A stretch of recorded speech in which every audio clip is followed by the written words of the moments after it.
Hello, everybody. It's been many months since I posted my last update, I think 5 months ago. And so here I am, here for an update. I'm still doing the Thrive. However, it's been rough.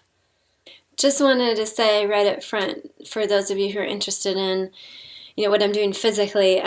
I've added in oral hydrogen peroxide therapy and some targeted viral supplements because I found out I have EBV for sure.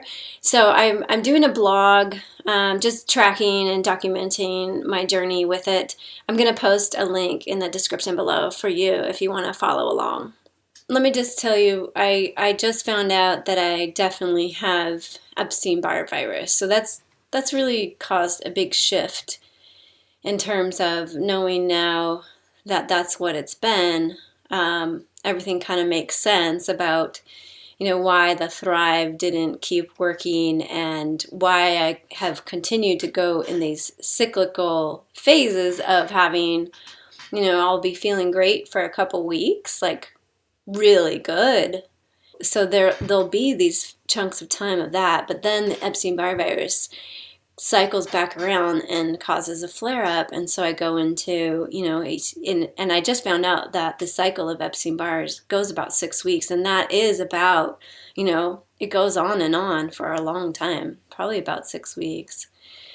So yeah, the Thrive has certainly helped me a lot, to where I think mentally it's been such a blessing, because when you have Epstein-Barr, depression can be a huge factor because you just feel hopeless. And so that's one of my favorite, my hair, my favorite things about the Thrive is that it's kept me above ground, like kept hope alive and allowed me to have a little bit of energy. And I love the shake, so I'm not drinking coffee regularly, although when I have been crashing over the last few months, I have been drinking coffee, and I'm okay with that.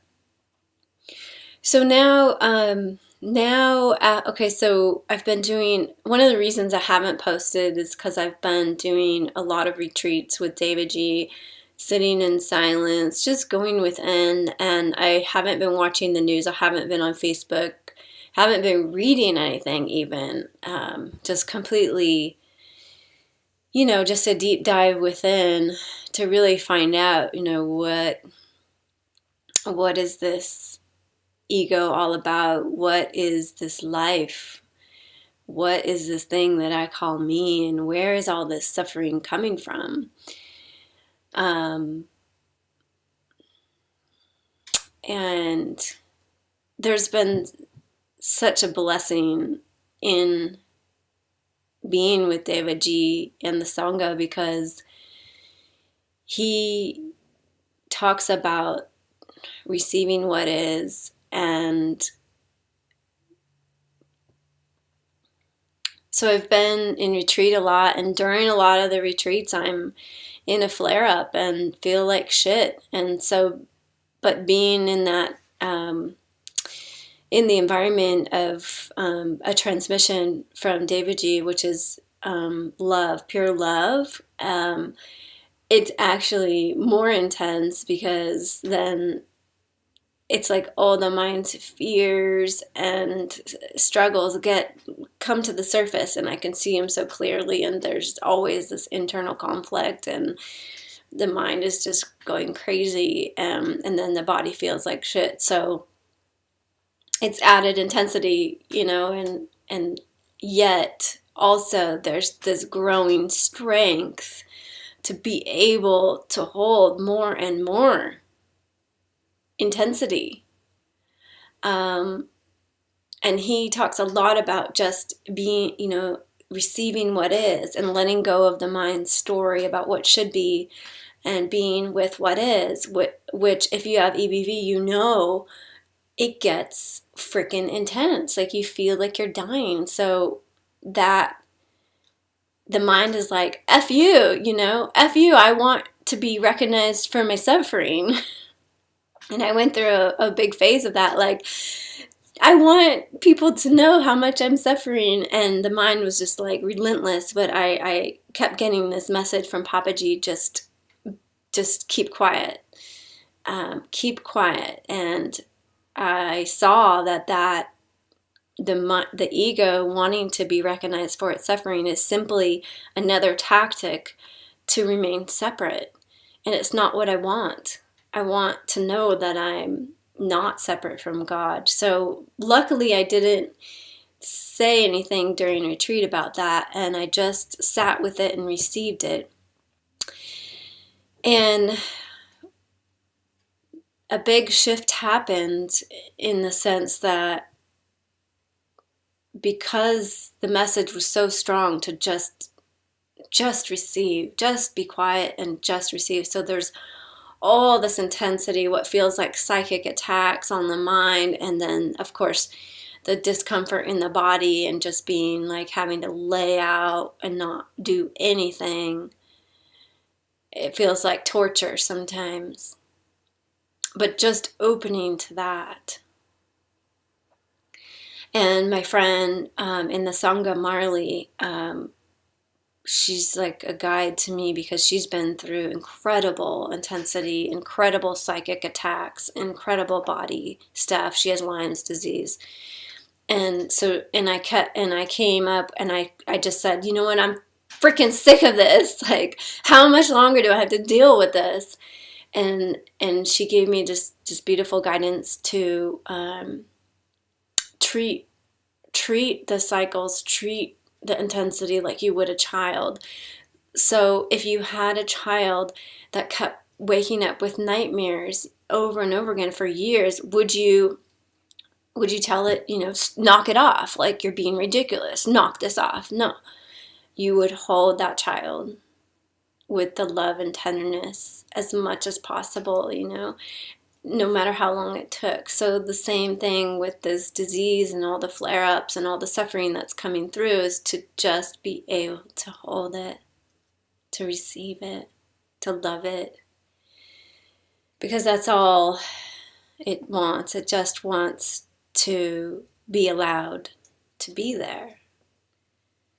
And through this process, the heart continues to break.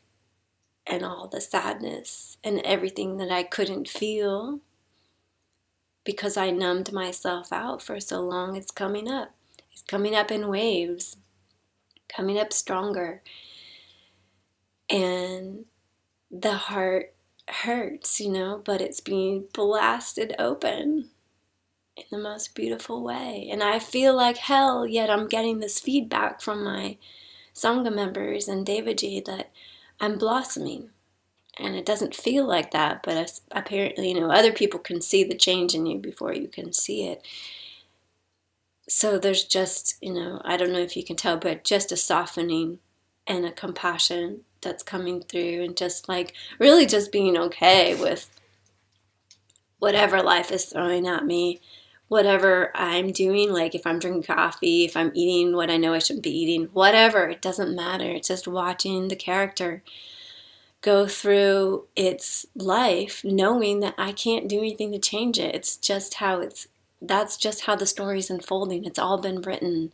These truths which our masters hand down to us from true seeing, they're starting to be imbibed here. I'm starting to really understand what it means, that it's every single thought, emotion, decision, feeling in the body is already been written. And where I'm being called to is beyond the thought, sensations, and mind, to a place where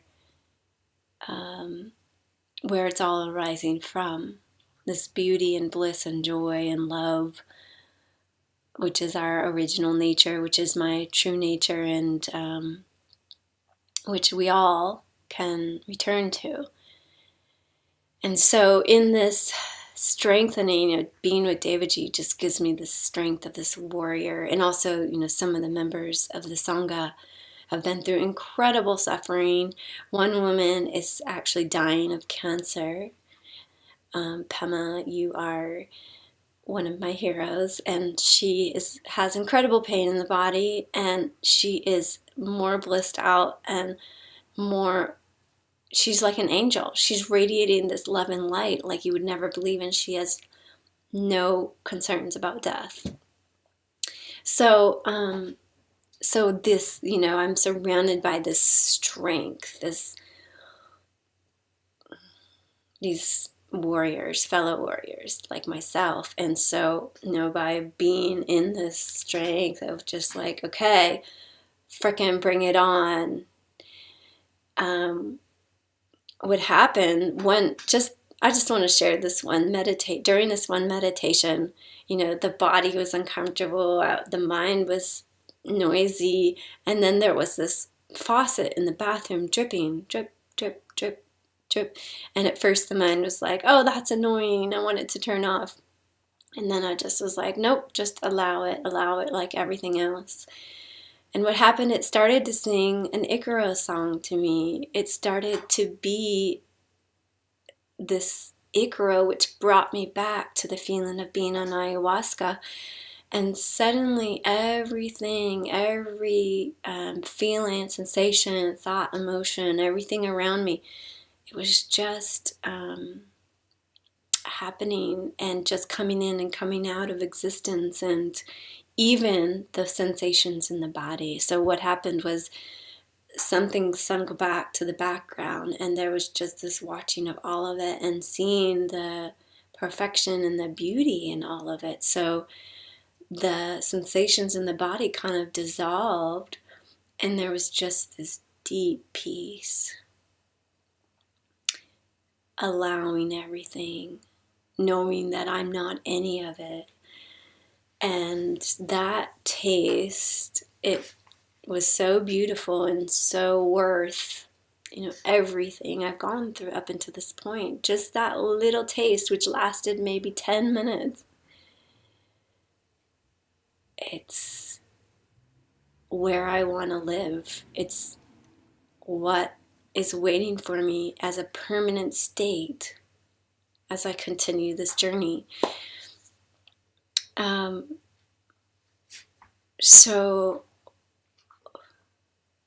So there's this India. So with the group, so let's see.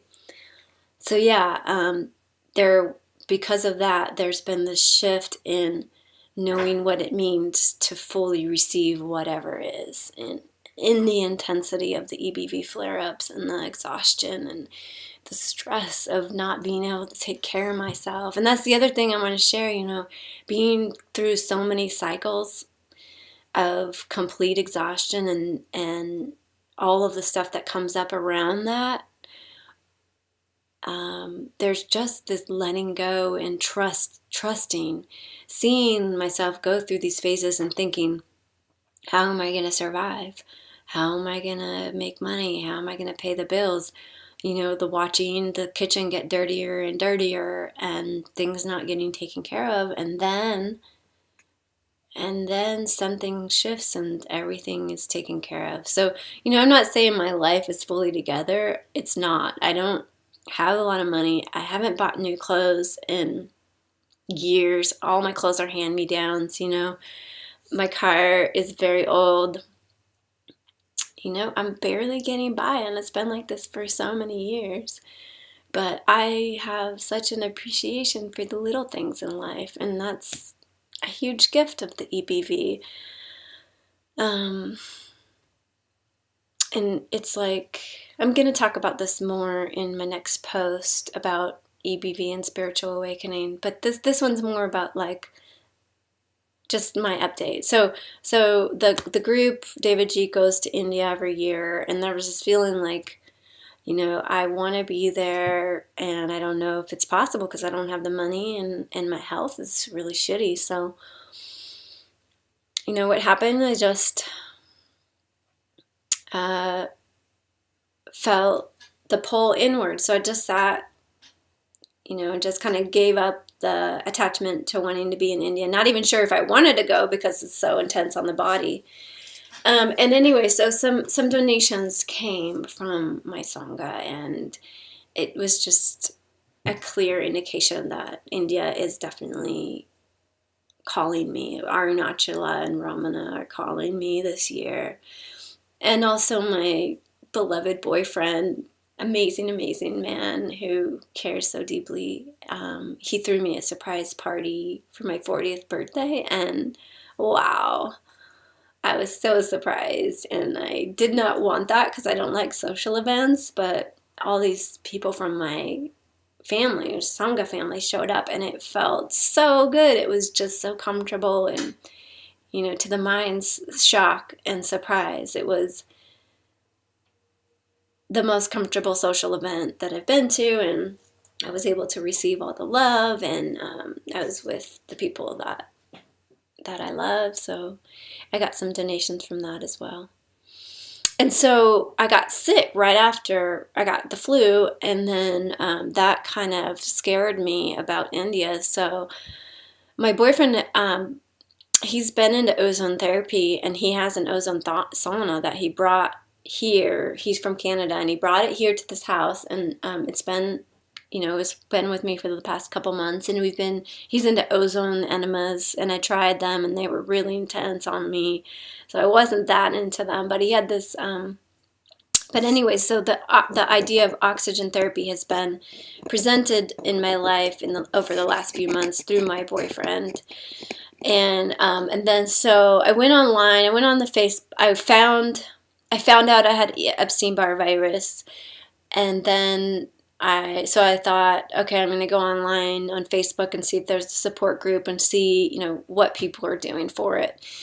And I came across this woman that said on multiple posts, hydrogen peroxide oral therapy, it works, and she's so enthusiastic about it, I couldn't help but look it up. And I found a couple free ebooks online and read some testimonials, and then I read my boyfriend's oxygen book, which is called Flood Your Body with Oxygen. And just something was like, okay, this is what I'm supposed to do next. So I'm doing oral hydrogen peroxide therapy. I'm on day 14, and it's why I'm able to do this vlog right now. I'm feeling better. It took a while, but there's something, it is helping with the energy. And I'm writing a daily blog about it if you want details of it. So that's what I'm doing physically. And I'm hoping it gets me strong enough to go to India. And even if it doesn't, I'm going to be in India with a flare-up, and that's going to be perfect too. So,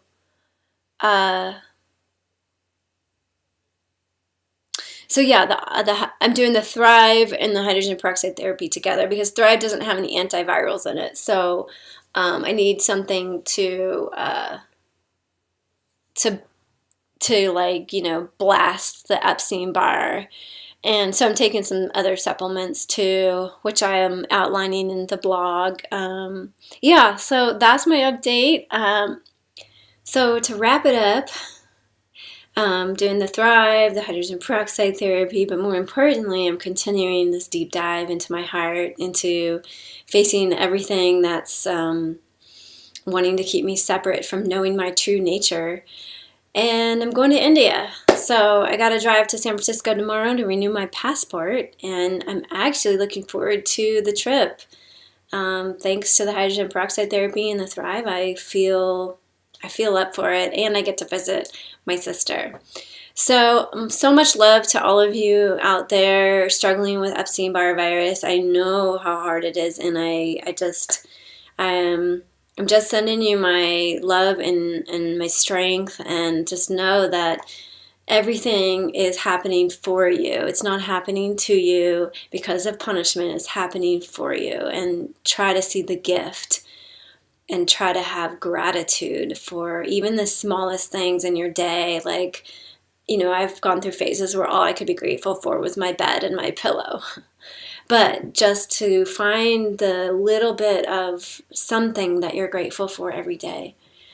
And yeah, many blessings and Satnam. Thanks for joining me.